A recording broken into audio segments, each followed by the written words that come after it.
انسان ہے جو موت کو بھول چکا ہے حضرت، باقی سب کو یاد ہے، باقی سب کو یاد۔ یہ ہم بھول گئے ہیں حضرت، کیسے بھی جانا ہے تو ہے، یہ ہم بھول گئے ہیں۔ اسی لیے تو حضرت خواجہ غلام فرید رحمۃ اللہ تعالی علیہ نے کہا تھا نا، کوئی بن گیا رونق پکھیاں دی، کوئی چھوڑ کے شیش محل چلیا، کوئی بن گیا رونق پکھیاں دی، کوئی چھوڑ کے شیش محل چلیا، کوئی پلیا ناز تے نخریاں وچ، کوئی گرم ریت تے تھل چلیا۔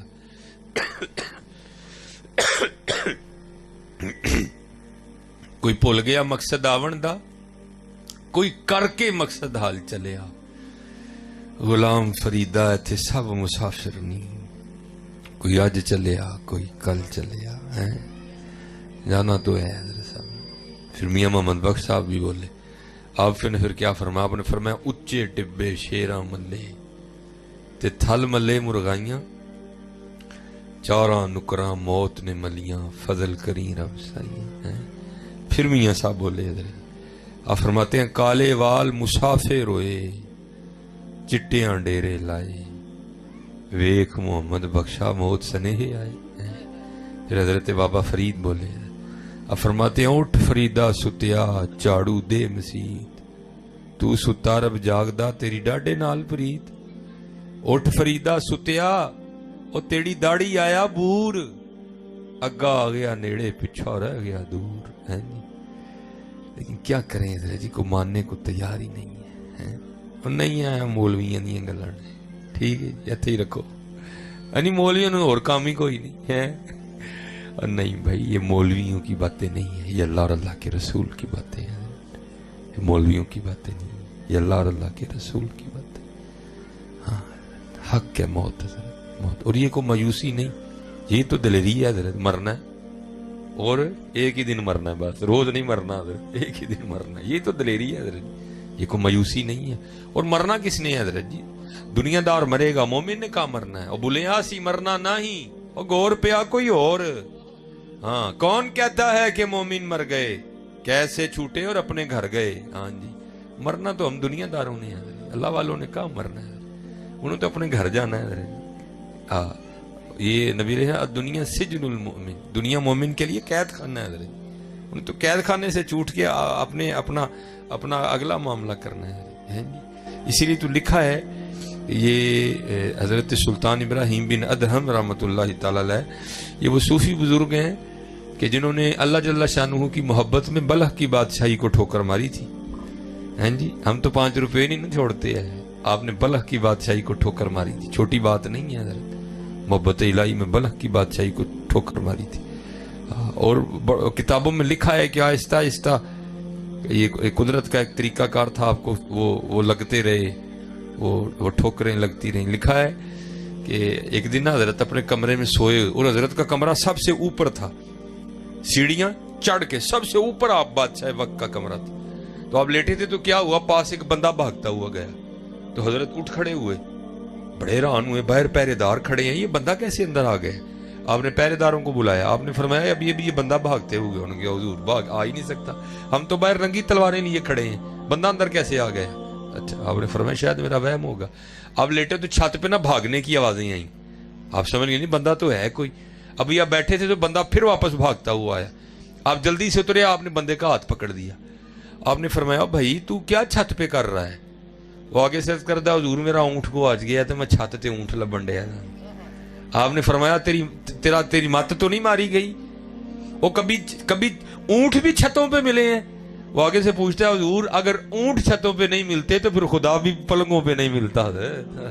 یہ کہہ کے وہ غائب ہو گیا، ایتھے کڑک کر کے سٹ بجی۔ اوہو، میں یہ تو قدرت کی طرف سے مجھے سبق دیا گیا کہ پلنگ تے نہیں رب لبیا کدی، پلنگ تے نہیں رب لبدا کدی ہے نہیں۔ اور پھر لکھا ہے کہ حضرت کے اس پلنگ کی بھی کیفیت یہ تھی کہ حضرت جب اس پلنگ پہ لیٹتے تھے نا، تو حضرت کے اس پلنگ پہ لیٹنے سے پہلے 2.5 من 100 کلو گلاب کی پتیاں بچھائی جاتی تھی حضرت، 2.5 من 100 کلو گلاب کی پتیاں حضرت کے پلنگ پہ بچھائی جاتی تھی۔ پہلے بھی جو پلنگ تھا وہ آپ کا اور میرا پلنگ نہیں تھا، وہ پہلے بھی بادشاہ وقت کا پلنگ تھا۔ اگر اس پہ 100 کلو گلاب کی پتیاں بچھائی گئی ہوں تو کیا نیند آتی ہوگی حضرت اس پہ، کیا ٹھنڈا ٹھنڈا نرم بستر ہوگا۔ کہ وہ لکھا ہے کہ حضرت کی وہ خادمہ جو روز نا یہ پتیاں بچھاتی تھی، اس کی ڈیوٹی تھی روز پتیاں بچھانے کی حضرت کے بستر پہ، روز جو بچھاتی تھی تو ایک دن دل میں خیال آیا آج ذرا چیک تے کریے بھلا کیویں دا بستر ہے، دیکھیے تو صحیح ذرا۔ تو ظاہر ہے سارا دن کام کیا ہوا تھا، تھکی تھی، بس بیچاری چیک کرنے لیٹی تو آنکھ لگ گئی۔ آنکھ کھلی کب؟ جب کوڑا پڑا ٹھا کرتا وجود پہ اٹھ کھڑی ہوئی، دیکھا حضرت بڑے غصے میں ہیں، ساتھ جلاد بھی حضرت کی کابینہ بھی ہے۔ فرمایا مار مار کے کوڑے اس کی کھال اتار دو، تیری اتنی جرت کہ تو ایک نوکرانی ہو کے میرے بستر پہ لیٹتی ہے۔ وہ کوڑے پڑنے شروع ہوئے تو بیچاری رون لگ پئی لیکن تھوڑی دیر بعد لکھا ہے کہ اس نے رونا چھوڑا اور مسکرانے لگ پڑی۔ حضرت بھی بڑی جاندیدہ شخصیت کے مالک تھے، سیانے تھے بڑے۔ آپ نے جلاد کو اشارہ کیا بس کر، اس نے چھوڑ دیا۔ آپ نے پوچھا پہلے رون ڈئی سے ہوں اسی اے کی ہوئے؟ تو عرض کرتی حضور ظاہر ہے کوڑے پڑ رہے تھے، درد ہوئی رونا ہی تھا۔ آپ نے فرمایا نہیں، اصل سوال یہ ہے کہ اسی کے ہوں۔ عرض کی تھی حضور کوڑے پڑ رہے تھے، درد ہو رہی تھی، رو رہی تھی، تو ایک خیال آ گیا تو میں اس وجہ سے مسکرائی ہوں۔ کیا خیال آیا؟ کہتی خیال یہ آیا کہ کوڑے پڑ رہے تھے، درد ہوئی، میں رو رہی تھی۔ میں نے کہا کیوں رون رہی ہیں؟ وہ تو چیک کرنے لی لیٹی ہے نا، سوندے رادے نہ نہیں نا لیٹی ہے، وہ چیک کرنے لی لیٹی ہیں تے اینے پینڈے نے۔ سوچ ہاں جڑا کئی سالاں تو سون ڈیا انہوں کنے پینے ہیں؟ جو کئی سالوں سے سو رہا ہے اس کو کتنے پڑیں گے؟ تو سونے کے ارادے سے لیٹی نہیں تھی، تو چیک کرنے لیٹی تھی، تو اتنے پڑے ہیں۔ جو کئی سالوں سے سو رہا ہے یہ بھی تو سوچنا اس کو کتنے پڑیں گے۔ پھر حضرت نے وہ بستر بھی چھوڑا، پھر حضرت نے وہ گھر بھی چھوڑا، اور پھر حضرت نے وہ فقیری چوغا پہنا، پھر حضور نے گدڑی پہنی ہے جو صوفیاء کا لباس ہے۔ اور حضرت جی یاد رکھنا، یہ قرآن میں اللہ فرماتے ہیں الشیطان یعدکم الفقر، شیطان ہمیں فقیری سے ڈراتا ہے، اوے کی کریں گا، اوے کی بنے گا، نہیں 2 نمبری چک کے رکھ کام ہے، یہ شیطان ڈراتا ہے نا ہمیں حضرت، نہیں کبھی نہ ڈرنا حضرت۔ الشیطان یعدکم الفقر ویأمرکم بالفحشاء، ہیں جی، اور بے حیائی کا حکم دیتا، کبھی نہ ڈرنا حضرت جی۔ اور یہ میری بات یاد رکھنا حضرت جی، رب اور رب کے رسول علیہ السلام سے سودا کر کے دیکھنا، کبھی گھاٹے کا سودا نہیں ہوگا یہ۔ اور لکھا ہے جب حضرت سلطان ابراہیم بن ادہم رحمۃ اللہ تعالی علیہ نے چھوڑی نا بادشاہی بلخ کی، تو آپ نے گدڑی پہنی، تو ایک دن دریائے دجلہ کے کنارے بیٹھے حضرت اپنی گدڑی سی رہے تھے، تو آپ کے ماموں گزرے جو آپ کے بعد آ کے منہ ہے، تو ظاہر ہے حضرت جی پنیواں سی نا، نظر پڑی تو دل پہ بڑی چوٹ لگی ہو، ابراہیم ہے کی کیتا ہی ہو، اور بادشاہی بنے بادشاہ تو اب تیرا حال یہ ہے کہ تو نے اپنے کپڑے بھی خود ہی سینے ہیں۔ تو انہوں نے وہ قافلہ روکا اور آپ کے پاس آ کے کہتے ہیں ابراہیم چل اٹھ، اب بھی تخت تیرا انتظار کر رہا ہے، چل آ بیٹھ چل کے اپنے تخت پہ۔ آپ نے فرمایا نہیں ماموں، جڑی شاید چھڑ چھڑی سو چھڑ چھڑی ہوں۔ فرمایا چلیا چھڑ کے لبا کی ہے۔ تو لکھا ہے کہ جو حضرت کی سوئی تھی نا جسے آپ گدڑی سی رہے تھے، آپ نے وہ دریا میں پھینک دی، ٹھیک ہے جی۔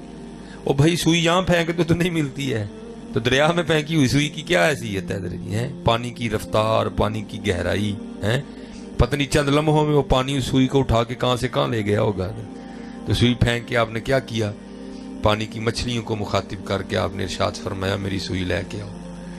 تو لکھا ہے کہ ہزاروں مچھلیوں نے اپنے منہ میں سونے کی سوئیاں لیں اور پانی سے منہ باہر نکال لیا۔ آپ نے ارشاد فرمایا چلیو میں تو پہلے چھڑ کے بیٹھا ہوں، تو پھر وہی لے آئی ہوں، میری سوئی لائی جائے۔ تو لکھا ہے کہ ایک چھوٹی سی مچھلی نے نا اپنے منہ میں حضرت کی سوئی لی اور اپنا منہ پانی سے باہر نکالا، تو آپ نے اس سے وہ سوئی پکڑ کے نا اپنے ماموں کو مخاطب کر کے ارشاد فرمایا۔ آپ نے فرمایا ماموں وہ بات صحیح چنگی ہی کہ ہے چنگی ہے۔